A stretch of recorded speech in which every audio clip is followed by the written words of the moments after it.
All right, so it's a cold day in Wisconsin right now, so I'm locked inside the small garage to put on this Redrock cold air intake onto my 2012 Jeep Wrangler JK. I picked this up, already lifted, um, but they did a poor job on the work that they did. Um, the previous owner, so I've been doing a lot of things to change around and fix. Just to give you an idea, see if I can, here you see that right there, I added that right there so as a brace. Apparently those holes over there get elongated, so half the brace right there is meant to deal with that elongation of the holes uh, for the steering box. And then the other bracket down there at the bottom right there, wait a minute, let's see here. See if I can get a better angle on the actual, I think you can see that. Yep, the other part extends over there onto the end of the steering box by the pitman arm. That is meant to stabilize the steering box from having any movement while you're there. That's supposed to help out with your steering because this thing was all over the road. And so I did several things to try to rectify that.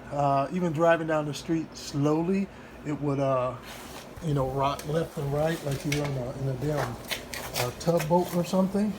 To take care of that, the rocking part, I changed out those previous shocks to the Bilsteins. So I have built the 5100 series on the front and back. It used to have the what is everybody putting on there? The rock bottom stuff is the I can't remember the name of those that lift. But anyway, I'm taking all that crap off of here. And let's see here. What else did I do? I changed out the steering box itself. Put a new one up in there. And I also did over here, let's see here on this side, I did the flip, as you can see. If yours is orientated the other way and you have a lift, maybe you may think about doing the JKS kit to flip that, because that helped out decent because it helped to get everything oriented a bit better down here. See, the bars are all pretty much parallel to each other, whereas before they weren't. And that flip definitely helped to achieve that. Let's see here, what else did I do? I did the control arms over here. I mean, the lower adjustable control arms down here, and then that helped out for the front. That helped out. That was probably my biggest help right there. I went with the core 4x4, the tier 2s. I thought the tier 2s was more than what I needed for this here. I'm not really a big off-roader, so I'm more of a mall guy. I think that's what they call me. And during the wintertime, which I really haven't had a chance to test out to see how it is, I added it has nothing to do with this hard rides though, but I put the dual exhaust on here. Not really dual exhaust, but the dual pipe muffler on here. Sounds pretty good, and that's why I'm putting the cold air intake in to help me out with that.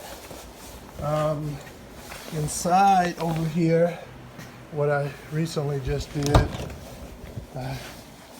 you can see it's kind of dangling down here right now. I'm waiting for the bracket to set on there so I can put it on there, but I added the pedal command. Some people like it, some people don't. Some people think it's witch's view, but I got it for $100 from somebody, so I wouldn't pay $300 for it, that's for sure.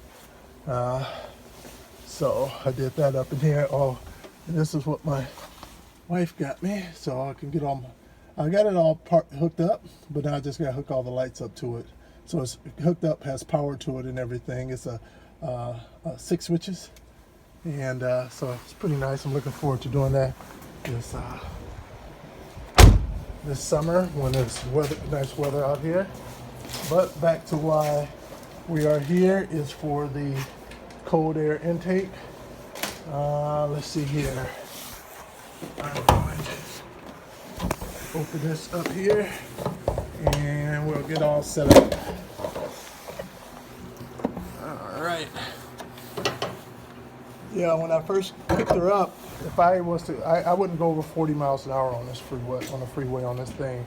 It wasn't death wobble. It was just swirly like crazy. It was, you're turning left, it want to go right. You're going straight, it'll start drifting off to one side. It was crazy. But this right here is the other part of the 6 switch panel. It's not really core. I just used one of the decals they sent with that to put it up there because I like their decal. So put it up there. Although that decal will probably be coming off because I most likely will end up painting this, the cover, and the main base of the cold air intake orange to match the rest of the car. So the rest of the Jeep. Sorry, Jeep guys. I'm new on the Jeep side of the things. So first thing we're going to do is get this cover off.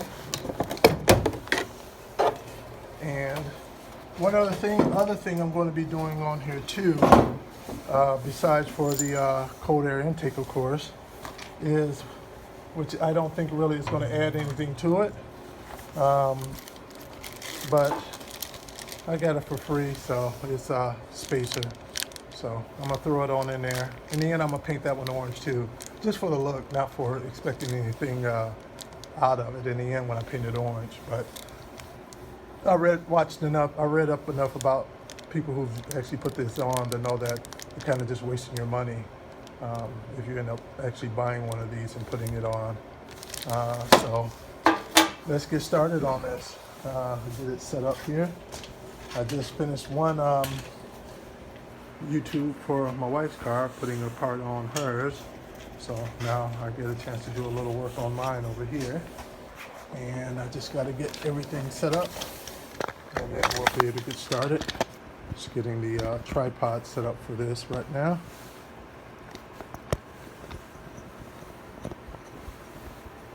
All right, and please forgive the additional time. It was horrible over on working on a Honda too. I normally don't do YouTubes, record everything. I usually just get in there and do the work. But last minute I decided to go ahead and do it because I got some other YouTubes out there, but they were kind of just off the cuff too as well. Some people do a really good job with their YouTubes, but that's not me. So don't expect that from me. I'm just going to do the best I can, all right? So I think that's a pretty good view. I think I can get you guys a better bird's eye view. I'll go up a bit more and drop down. That bird's eye view is always a bit better. Pretty good? You guys okay with that? All right. All right, raise your hand if you have any issues. All right, so first we're going to take the old one off here. I haven't watched any YouTubes on this, so I'm going to just figure it out as I go along. Cold air intakes are usually pretty straightforward, so I don't think there's really anything difficult here. The only reason I probably would have watched a YouTube is to be prepared to make it, not like I know what I'm doing when I'm doing mine, but sometimes when you're doing a YouTube for this, an instructional, and you're just figuring it out as you go along and let people see that, hey, you're not the only one out there that's screwing up and grabbing the wrong wrench and dropping things and everything. So I have that one off. Now I have two screws out there, take the holes off, and now I'm going to loosen up the ring here so that I can slide the air box out of there. Let's see. That should be enough. Yep. And let's see. And take this tube here. See that tube there? Hope you guys can see that. Had to come out. And there should be one. Oh no, I don't have to worry about that. This should be ready to come out now, I would assume at this point. Let's see.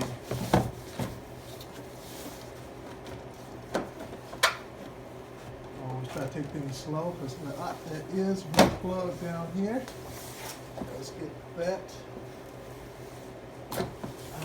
There it is. Hopefully you can see that. See, so that is the plug, and it was attached to the bottom of here, right here. So real simple. So that's why I don't pull things out too quickly, because I don't want to break a wire when you don't have to. All right. Like I got lots of room down there to do what I need to do.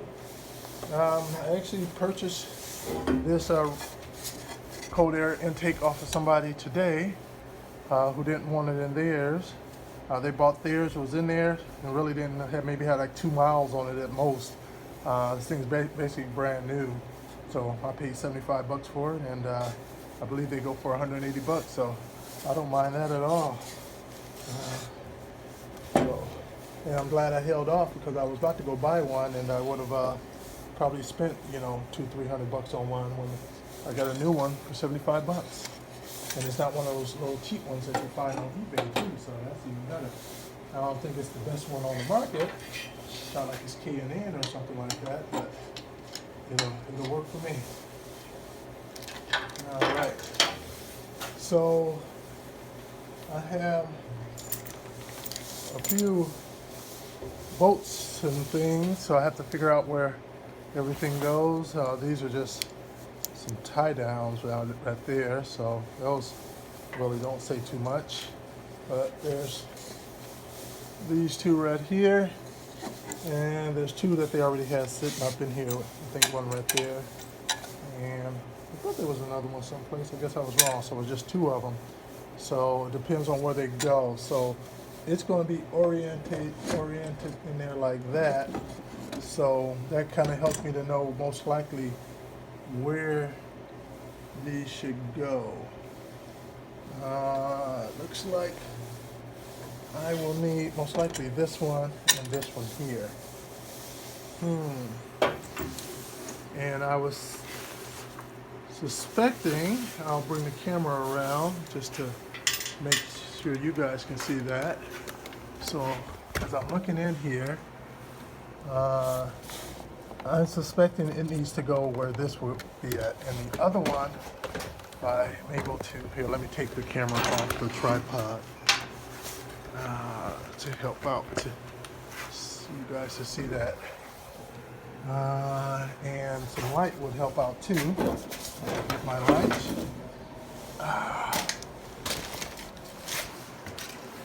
All right. So I'm thinking the other one is going to connect, I don't know. See, this Jeep had been in an accident before, and so as you can see, this part is gone. So I'm not sure if anything there would have helped me to know. So I'm just looking at where most likely the other one may connect at. I'm not sure, but I believe the first one connects here. So I think this needs to come out, I would suspect. I think these were probably on the bottom of the cold air intake, I mean on the original intake, but during the accident, they probably broke off. It looks like there may be some, what do you want to call that, JB weld there. Let me get my needle nose and see if that helps me to get it out of there. Right. Halogens, so those things are hot. They'll burn your clothes if you leave it there.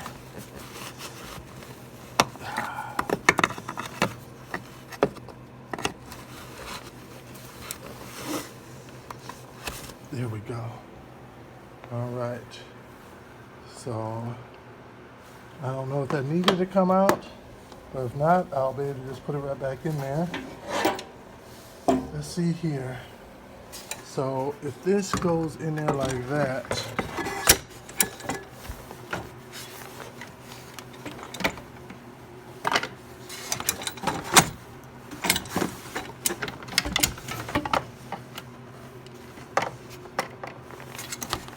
I was to put this on here. Actually, it looks like it it's going to be a little further down the road than that. But I'm getting it in there. I think it's going to be there at the other one, it looks like. And then this other hole, I can't see any.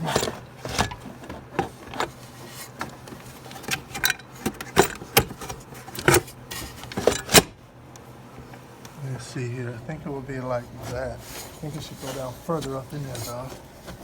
Probably more closer there.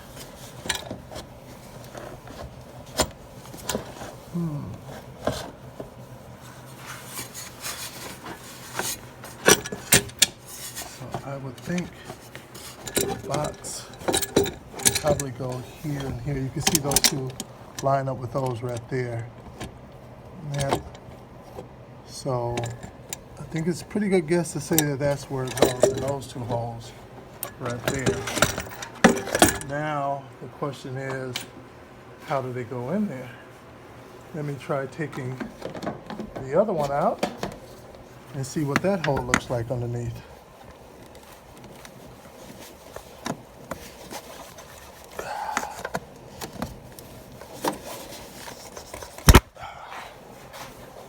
I'm gonna put this back on the tripod, okay?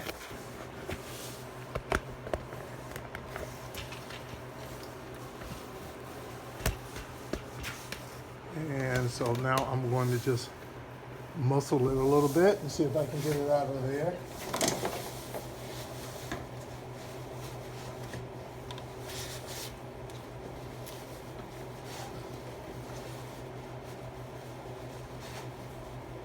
All right, it's coming.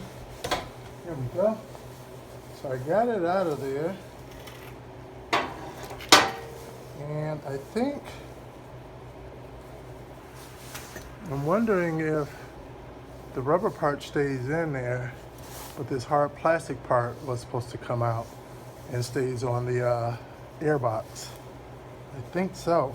So what I'm going to do is I'm going to take my needle nose and try to get that out of there.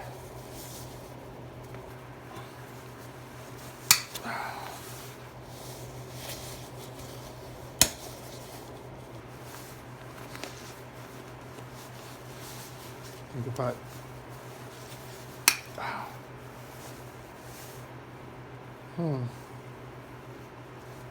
Yeah, this would have been part of the original air box.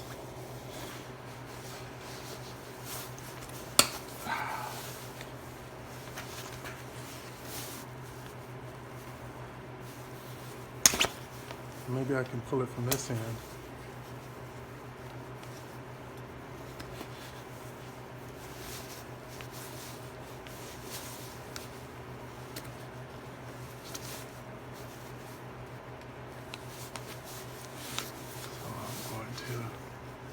Take it, go down like that, and force it out the other direction. There we go. Came out much easier that way.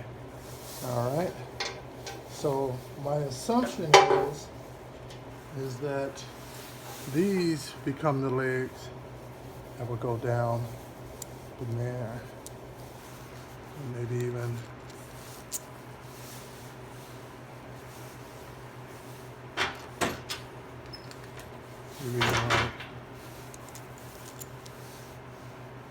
probably kind of like that, I'm assuming.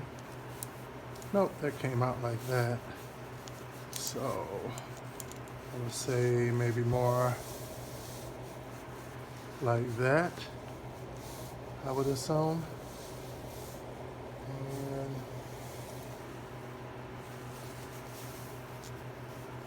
And yeah, so then that will go back in.